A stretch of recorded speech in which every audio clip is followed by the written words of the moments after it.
All right, so one thing I kind of like about this going through random old TV shows is just the weird little rabbit holes and connections and stuff we go down, that things connect to other things in weird, unexpected ways, and it's kind of neat.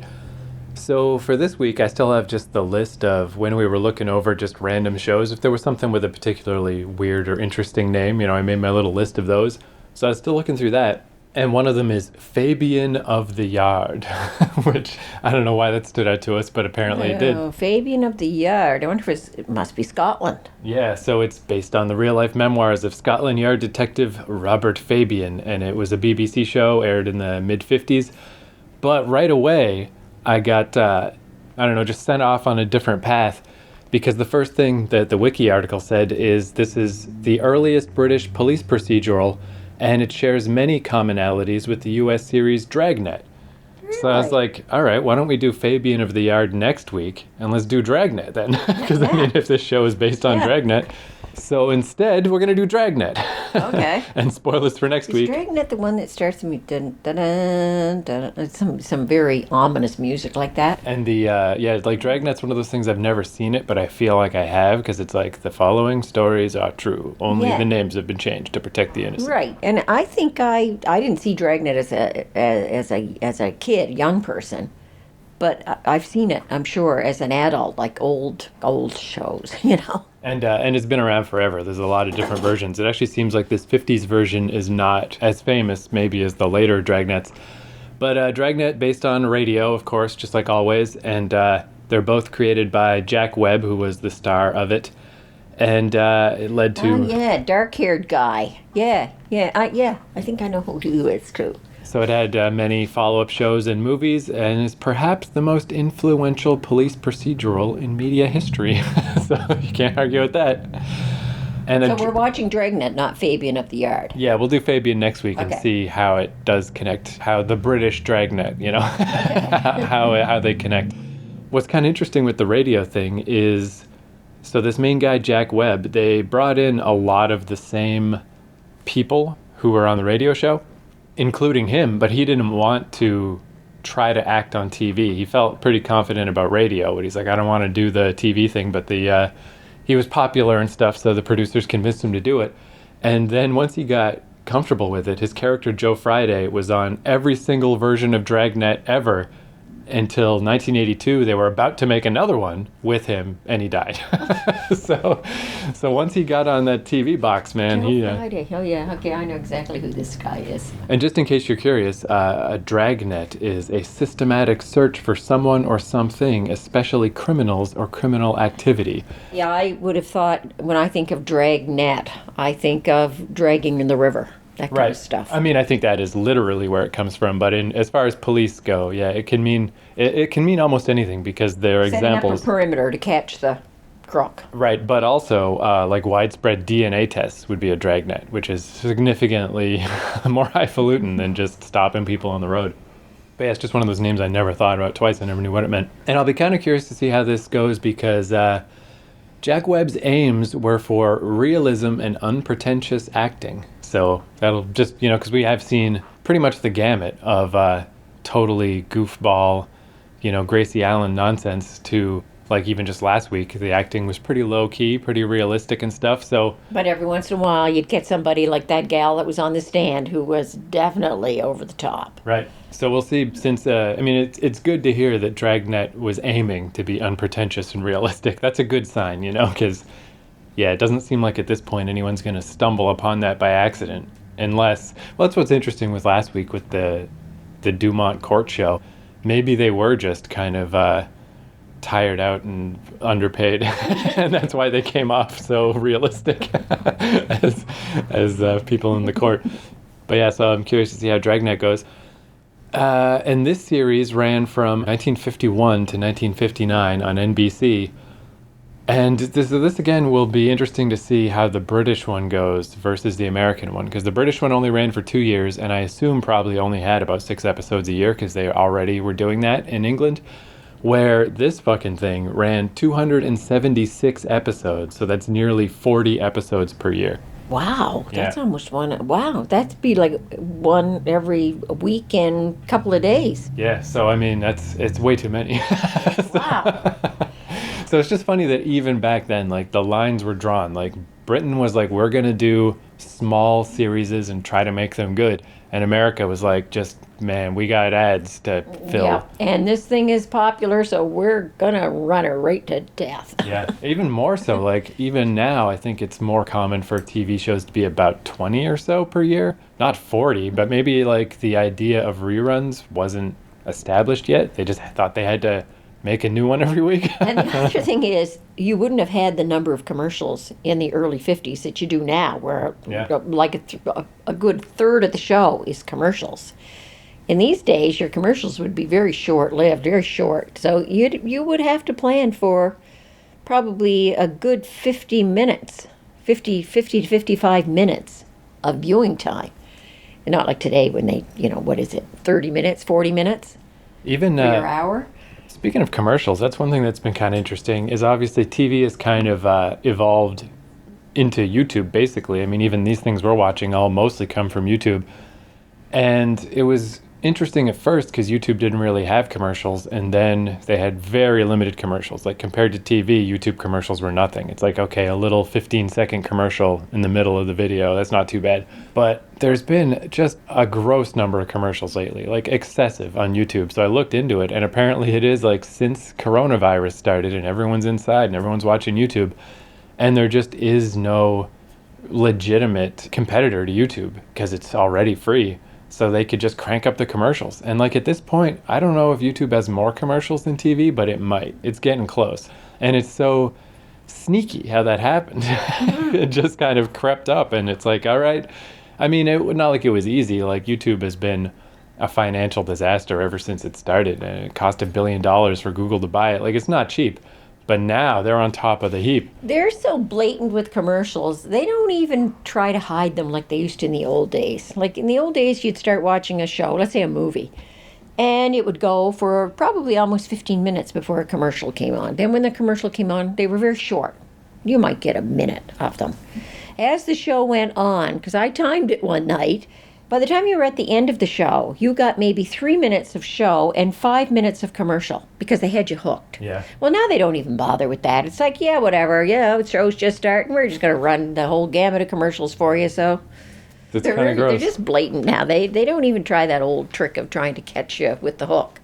But anyway, the other extra bonus where I was like, oh yeah, we definitely should do Dragnet this week, is there's quite a few Dragnets kicking around on the internet. But this one, it's a 1954 episode called The Big Boys, and it apparently features a young Leonard Nimoy. So that's a double bonus. Okay. So we got to keep our eyes peeled for Leonard Nimoy. All right. Yeah, and I think Fabian of the Yard, if I remember right, it was a pretty decent quality. This one is not. This is quite low quality, but what can you do? Ladies and gentlemen, the story you are about to see is true. The names have been changed to protect the innocent. Yeah, there's the music. Dun-dun-dun. Police Squad. That's all I think of. The suspects were released to the San Francisco authorities where they were tried and convicted on 8 counts of robbery in the first degree. Robbery in the first degree is punishable by imprisonment in the state penitentiary for a period of not less than 5 years. A hold was placed on them by the state of Oregon.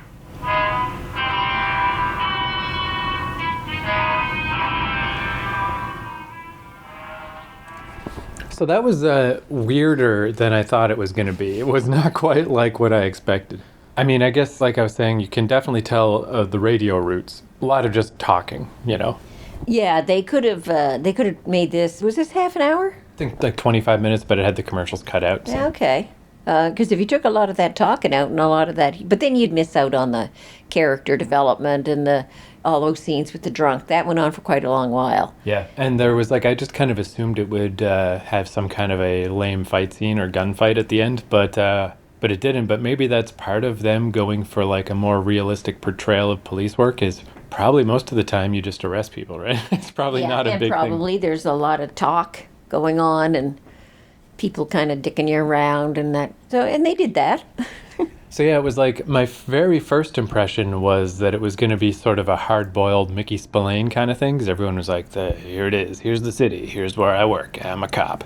But then they did loosen it up pretty quick with just they weren't funny jokes, but at least they were making jokes and like laughing and stuff. Yeah, little light humor like you would have in real life, where somebody you say something and somebody makes a little smart-ass remark. Yeah, because I think I've brought it up before, but that's always been one of my pet peeves with TV in general is like with sitcoms, like how I was saying, how no one ever laughs at Chandler's jokes in Friends. The guy made jokes for 10 years that were hilarious and no one ever laughed, you know? So I like that here, yeah, it's like they're a little more natural. They actually just make jokes at work and stuff. And then I guess what I really didn't expect, but I wonder, it's probably a fairly normal thing because it happened twice in this episode, is the wacky clerks that they had to deal with. Like, they're basically just, there's these four people. One of them was Leonard Nimoy, although he really, I don't even know if he said anything. Very small part. But just these four guys who were on a streak of robbing and stealing cars and stuff. And they're just trying to track them down. And each hotel they go to like, were they here? You know, when did they check out? What aliases did they use? They just keep bumping into weird, eccentric characters.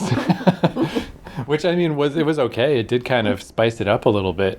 But I am surprised. I expected it to just be very dry, more just dry police talk. But, like, the first guy was kind of deaf, but he had one of those, like, it's like from a gramophone, like, that you put in your ear. It looks like a big, like, what do they call those in, like, the Alps and stuff, where people are just blowing into those big horns? Like, that's what it looks like, but, you know, just sticks it in his ear. And, yeah, just the dumb jokes about, like, I can't even remember anymore, but he just misunderstand everything they were saying. And the guy with the vacuum cleaner, they're all yelling over the vacuum cleaner when they could have just said to Buddy, turn that off. Yeah. This is police business, turn that off. But they didn't. They let him boogie along there, and they were yelling back and forth, and then they find out that the clerk was deaf anyway. Yeah. Yeah, so definitely weird. And then, at least though that kind of went quickly, the next guy was super drunk. And he did do a pretty good job, because that's always one of those things they always say is like one of the hardest things to do is to act drunk, because you can tell when an actor's trying to act drunk, whereas in real life, people, you know, try to not act drunk when they're drunk. You know, like it's a hard line to walk. So this guy did a pretty good job.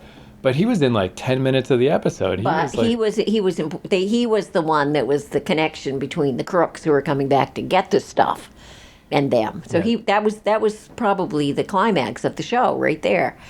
And so you had to kind of build it up a little bit and have them hiding in the closet and the bleach that was in the closet and all. Yeah. Yeah, well, it was just funny just how much like that I assumed that guy would be similar to the first guy, like a few jokes and then let's get this guy out of the way. But yeah, he just kept popping up. Like, they knew these guys had checked into this hotel and they left their luggage, so they were definitely coming back. So the cops just hide in the linen closet, and the drunk clerk just keeps coming to the linen closet. Keeps barging in like, how much do you guys pay for this room? This isn't a good room to be in. And they're like, get out of here, you. We're trying to stake out this place. And then they've got the little dog in the closet with them.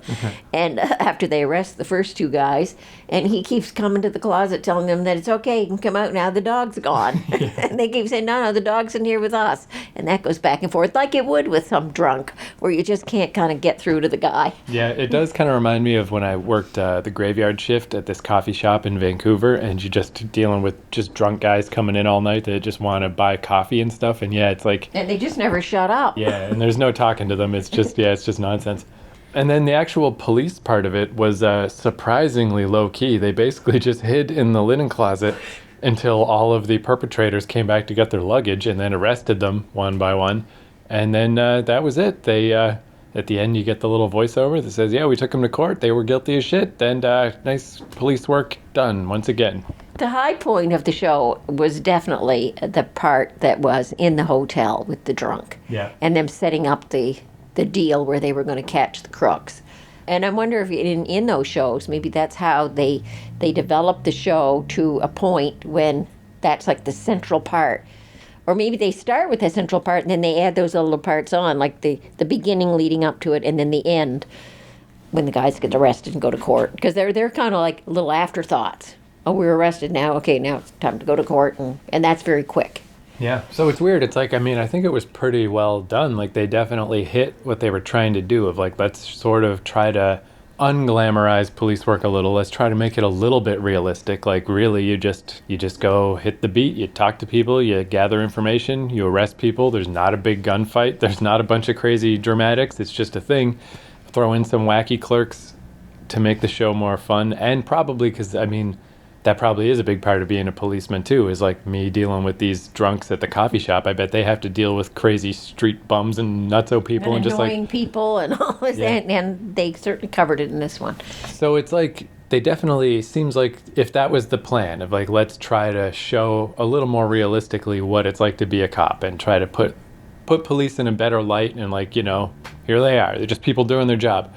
But on the other hand, I don't know that I would go out of my way to watch this every week. Like it doesn't, because it was kind of like, what the hell is this show? Like it's just, Except, I think you might watch it. or if I did, I'd watch it for the wacky side characters. Yeah. Certainly not for the by the books police work. Although, for people that are kind of interested in what goes on these apparently are true stories that they have dramatized. So if you're kind of into that, like reading true crime, and in this era there would have been a whole slew of magazines out with true murders, true crime, that kind of stuff. And there's all kinds of people who just buy into that because it's a real thing. It's not something that was made up. It's not fiction. Right. So yeah, I could see people watching it and say, gee, I wonder what the real drama, the real crime was tonight. But I guess that's what's funny about this is maybe because they did 40 episodes a year, but like most true crime stuff nowadays, it is crazy popular, but it's still, It's usually vicious stuff like Yeah. like murders and vicious assaults and all this stuff. Now this was this was some robbery. yeah. Not that that's not serious, but it certainly isn't as serious as beating the shit out of somebody or killing somebody or disposing of bodies, and then they've got to search all that out with DNA and all that business. This was just, these guys had stolen some cars, and I guess they had done a little bit of robbery in stores and that kind of stuff. And yeah, just to make them even less vicious, like they didn't fight back as soon as they got caught. They just gave up, and they had a tiny cute puppy with them because I guess in real life maybe these poor guys did as well. So yeah, just a strange show, I guess. It's weird. I can't really complain. So yeah, just to wrap up then, I guess just next week we'll watch Fabian of the Yard and Do a apparently, comparison. yeah, see how the Brits took this basic formula and Scotland yarded it up. So I guess we'll see.